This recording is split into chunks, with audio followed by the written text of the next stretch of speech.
Balandi ya Congo Millennium et aussi bakwa pour la biso Italie na Afrika na poto et pourquoi pas na République démocratique du Congo na bana bino so moninga na telemi na katikati na bato so moninga na telemi sima na bende le tondi c'est que mboka za mabe se kotaki et monsieur bino misina ko na 1000 couleurs du jour na kati ya terrain pembeni ya terrain pe na kati ya bato 1000 couleurs de Millennium et qui tire sous la sous-région pamba te mabe koti na mboka. Non seulement que ba viola qui na bango accord oyo Tshisekedi atikila ki biso lokola testament ba zuli biso Bruno Tshibala pour abotemaka na makila ya trahison ba tieli biso ye sans que to linga et aujourd'hui là le lotoza le 12 mai 2017 mokolo wa pinzoto ya papa na biso Tshisekedi li fallait zonga na Kinshasa na RDC po ezala elela mabe ezala intérêt nde mokolo yango bandeko na biso ya gouvernement kaka parmi bango ndenge misusu bazalaka na mwa makanisi ya mabe bazwi pe lisusu makanisi mabe ya komonte mama na ku na minute onga nazolobela bino permanence ya UDPS na 11e rue bloc Kadena secrétaire général na kati kuna tozoyeba te bakombata misusu na kati kuna bakomisi siège ya UDPS sous siatsa la police to bazo préparer yango pour basala ngo kan kokolo ya sika kolo ba mingi ngamo ko monoko pasi ba combattre bazana pour ko sunga nga to développer lisango ngo to ko tambusa maloba to yeba mamba ngo za nini est ba combattre ba lembi combat yango moni momuni envahir to ba combattre ba tikali kaka na formol mbote ndeko to mbola mo mungongo to so compagnie société ba combattre ba tikali kaka combat jusqu'à la mort siège yango na envahir na la police qu'est-ce qui ne va pas c'est là qui déjà programme la majorité. Soi-disant majorité. C'est là qu'il a programme on a dit un jour bah vote la siège à l'UDPS parce que bah éviter la carte ya siège à l'UDPS décider ça qui va parti nyos ya rassemblement et ya pose pas décision na ngo pona to kale bango to bloquer bango ba kutala ka terre ba jola kutala ba yete to kangande siège wana ko ezalo kola na lingala to ba moboko na bango bisika su information na bango ya UDPS ya moni nyoso basali wana et bakanga ki siège wana depuis quand siège bakanga au moins kala bakala parce que depuis ba yeko tche bakatafar na bango déjà là qui moko ya menace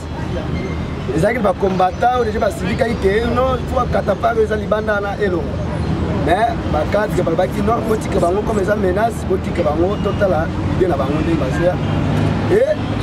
tout le monde a plus les mesures ba comité na niveau ya ke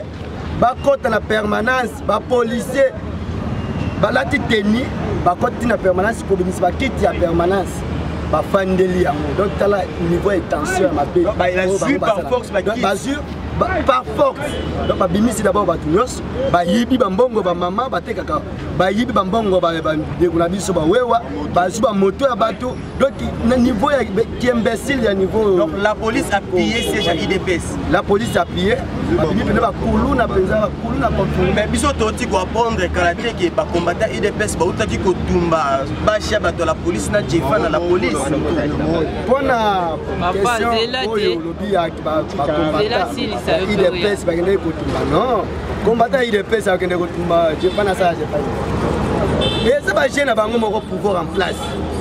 na ba je ba ningaki ba kota na kata permanence pour la base o bango bazali na moposa basali ba je wana pour la raison de e ko kota bango combattant UDPS akena ba mutuka na bisana mo biso problème na biso za kabila isa mutuka te na minute so mina secrétaire général Kabundu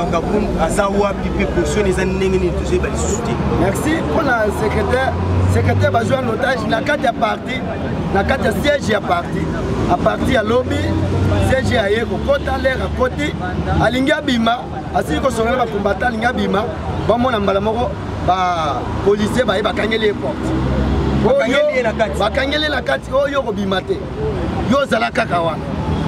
na bimate problème eza nini o zala kaka wana kala mingi te général Kanyama ye en tenue civile webisa ngo ke botika ya bi bango balobi non ako bimate makambe uti likolo balobi ke ya zala kaka afanda c'est ça va problème eza si j'apprends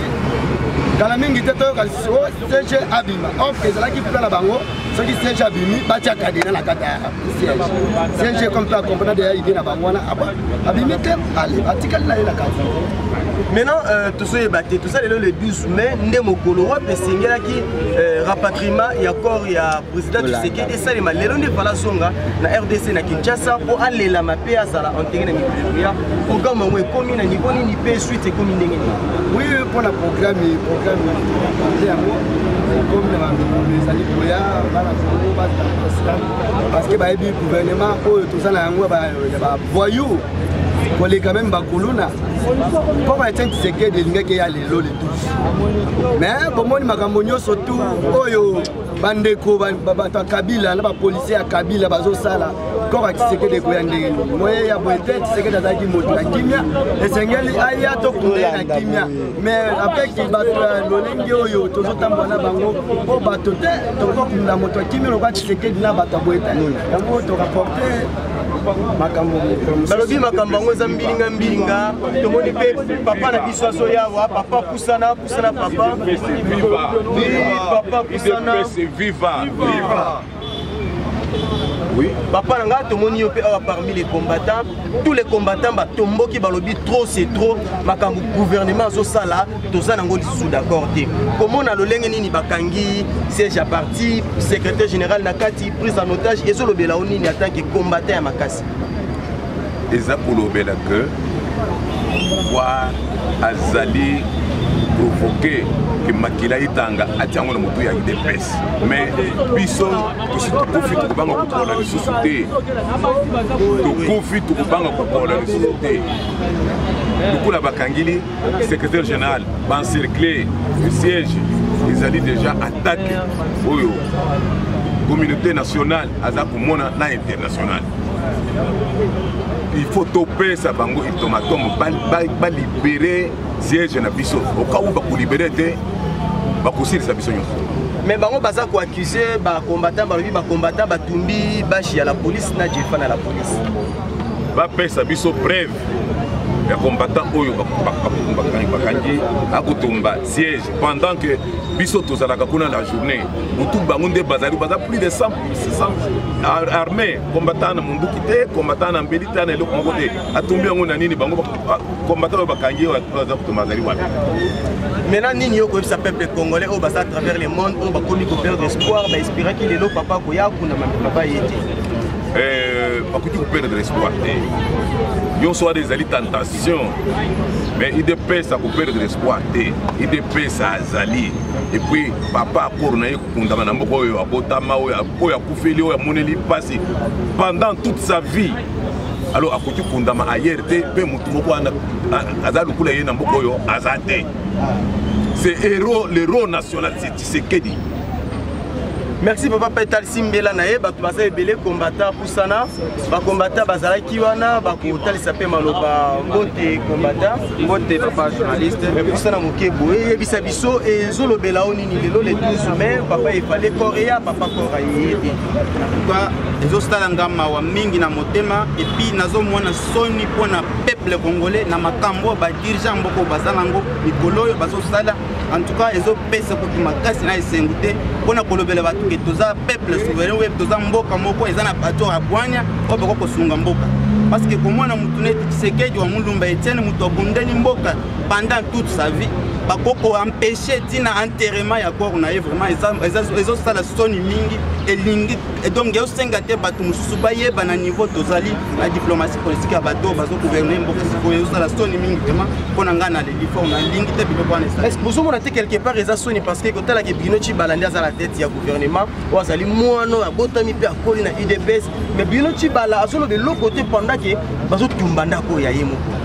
Vraiment Bruno Tshibala akokozala mwana IDPS mais alati elamba IDPS mais makila na eza IDPS parce que UDPS eza parti moko eza parti ezalaka na ordre démocratique eza na vision moko kaka ya kopesa peuple congolais démocratie ya solo ndenge papa na biso Etienne Tshisekedi alakisaka biso démocratie alors yango wana ndenge tomoni Bruno Tshibala na makambo azosala ekokani na idée ya IDPS te yango tomoni ki alataki nde elamba ya IDPS me motema na ye na makila ezalaki ya IDPS te oyo soki azalaki mwana ya IDPS makambo oyo ezosalema na IDPS bakangi permanence ya IDPS bakomi kosala bato ya IDPS makambo ezanga ntina eske soki azalaki moto ya IDPS pena alingaki andima biloko wana yango elakisi ke azalaki nde na elamba ya IDPS me motema na makila ya IDPS ya majorité ozomona teke quelque part lolenge tozokendela on dirait malembe bazolinga bafaire disparaître UDPS ndenge baparti ebele disparaître lelo entre autres parti ya ndeko na biso tolingaka mingi oyo aza na prison ya makala diomi ndongala UDPS ozomona teke tokoki mpe kozala surpris likambo ekomelaki Frank Diongo ekomela mpe secrétaire général ekomela mpe Félix Tshisekedi. Quelle sera la figure de l'UDPS? En tout cas, moi, Namboka, na ebisio ke biso bana Congo et plus précisément, combattant l'UDPS, combattant de la démocratie, tokotika la jamais, kotika le munguna place aya vanda, asala makambo na ye, nyonso ndenge alingi. O yango bakosi communauté internationale que toza pays peuple souverain, bien toza pays démocrate. Mais bazo kende ko koba na dictature, na ko commise pays ya RDC, lokola époque ya Mobutu, lokola lobaki ke il faut tozala na parti moko, président moko, makambo nyonso ezala na bomoko ndenge achaka impère na Congo nde yango siko gouvernement en place na régime en place elingi siko comme c'est plutôt na niveau wana mais yango na ebisi bana mboka kotika la jamais na distraction to bunda pona to récupérer pouvoir na biso na maboko parce que pouvoir eza na biso peuple eza na ba individu wana bazowelela mbongo te wana bazowelela ba ministère na ba makambo susu to kotika la munguna jamais et puis to bunda makasi to kende ko bimisa bato wana baye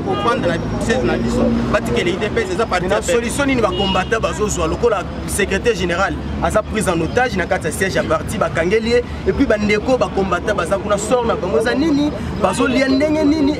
c'est légitime IDPS ba combattre bosolo de l'autre côté pendant que bazozwa bino bato na bino na maboko. En tout cas mwana mboka na sengio vraiment tozo yebisa bana IDPS et puis bana Congo nyonso ba congolais nyonso to se mobiliser to pesi bantuana un jour seulement. Donc, on a pesi une heure, mais on pesi un jour. Lelo, le 12. Le 12 mai, ce qui est l'équipe va libérer siège na biso IDPS wana lokola balingi ba provoquer kaka ba mwana ke IDPS aza ou bien zate mais ba yeba ke IDPS kotika la kazame kotika la bango place lobby toko la kisa bango ke toza bana mboka ce qui pona kokufela mboka kokufela yango kaka pona ke ba libérer siège na biso balobi likambo ngako mo senga lumbe toujours juste les tout derniers combattants pour boucler émission yango oza na likambo koloba puis akusani likambo ngo so tozobetela ngo c'était parce que zo pesa kanda. Comment la police a venu à Boton Moroboyaye naye à côté d'un siège à Kangi siège à un siège en otage pour ça n'andéco à un siège en otage pour ça n'appelle et bana Congo ba vandi na bango secrétaire général Kabundu na kati prise en otage ba congolais ba vandi ba combattant prise en otage ba combattant ba vandi j'ai Salemaki et pas ya Frank Diongo bana Congo bozola nanga na poto elingi esalemela pe Félix Tshisekedi elingi esalemela pe Kabundu akabundu suka nango yoko ba combattre ba beta ki biso les Félix Kabundu akabundu prison makala ce qui commune niveau na niveau nanga ndebino bokozela pour réagir biso bango bazolo ka moyen nini oyake baluka ituma na mboka mais biso toza na biso na manduki te yaone tozoyebisa Kabila ye ayaka toyambaka ye mais manda na ye esi aluka nzela abima na malembe biso toboyi penza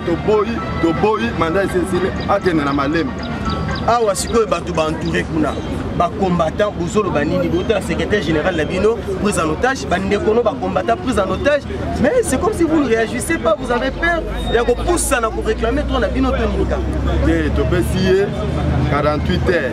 pona mukolo ya lelo sepe to tambola to luka moyen yake to sangana biso nyonso tu boke to mona moyen ke so siège na biso limité to ke contacter bango la toute dernière parole to zongi li pas na yo moto bandadi pe pona ko boucler awa pe to komi ko kende na suka to mona ki ba accord ya Saint-Sylvestre biso to lobi ke zala ki respecter mais selon bango lokola bazo ki ti bala ba le beza respecter to moni ba dimisi pe gouvernement Tchibala et puis malembe processus électoral et ce qui est nous sommes on a été UDPS ndiye ba beti bino kaka kindobi kandi mona boutique na bino toyebaki de Kabila bien depuis na evande que ye azoluka si on a ezali référendum allez kana référendum maintenant akoluka moto aza lembele pour que a favoriser na nzela wana toyebaki mission na mais biso soki tozotala penza ya yete ezana ti match ezobeta des équipes biso tozana mabongisi na biso selo équipe na biso yepe mabongisi ne yango wana mais terrain ekokatela biso makambo Mobutu azalaki awa bakumisaki esanta to motombele mais lelo na ndimita ke Mobutu azalaki même 40 ans de pouvoir akenda Kabila pe histoire na ye ekoleka kaka donc toko tikeleta wana nyoso balobi ba otikeleta na sauter wana nde lilogo emimi biso kuna boucler émission na biso lelo bana poto boza ebele kolanda biso tolobaka na bino makambo esalaka biso esengoti yango totelemela kamo makambo ezopesa biso kanda parce que nous autres à part le Congo on n'a pas d'autre patrie. Nous autres, à part les Congo, on n'a pas d'autres pays. Nous n'avons pas de nationalité. Je suis congolais, point barre. Dans les Cambouya, Congo et Talinga, ils ont 5 couleur T, ils ont 5 langila T, ils ont 5 biceps T. Il y a un moment où bino batuza libanda, na biso bato tozana kati, lutte zamoko que le Congo reste et demeure uni et inséparable. S'il vous plaît, peuple congolais, luttons contre tous ces impérialistes, luttons contre tous ces ennemis du patrie. Oh, bazolinga lobby, va faire échouer biso. Ils sont tous non. Na parti état non na siloka ya Santa Tomoto Mbele Pambate musée akendaki seko akendaki ba pe ba kolinga batikala ba kotikala te mais ba kokende. C'est à cette parole que nous mettons fin à cette émission et là nous disons grand merci à tous ceux qui nous soutiennent et vous qui continuez à nous soutenir et continuez toujours à nous soutenir. Nous sommes sur www.congomillenium.com. Vous voulez encore nous aider, nous soutenir davantage? Allez-y dans nos vidéos, cliquez, abonnez-vous dans notre site. Une fois que vous êtes abonné, vous aurez droit à toutes nos émissions sans payer un franc congolais. Abonnez-vous, c'est plus simple. Aimez, abonnez-vous. Ça va vraiment nous témoigner votre amour, votre attachement envers nous. Merci à celui qu'on appelle Lenx Longelo, le super combattant depuis Bundes. Merci à mon vieux Zingo Désiré Kienge Beni. Merci à mon ami personnel, mon ami privé. Junior Ntiala Noko Ntiala balobi vrai Dieu na kati Luanda. Ngana bino nzoto na nzoto. Si tu le suis au sommet na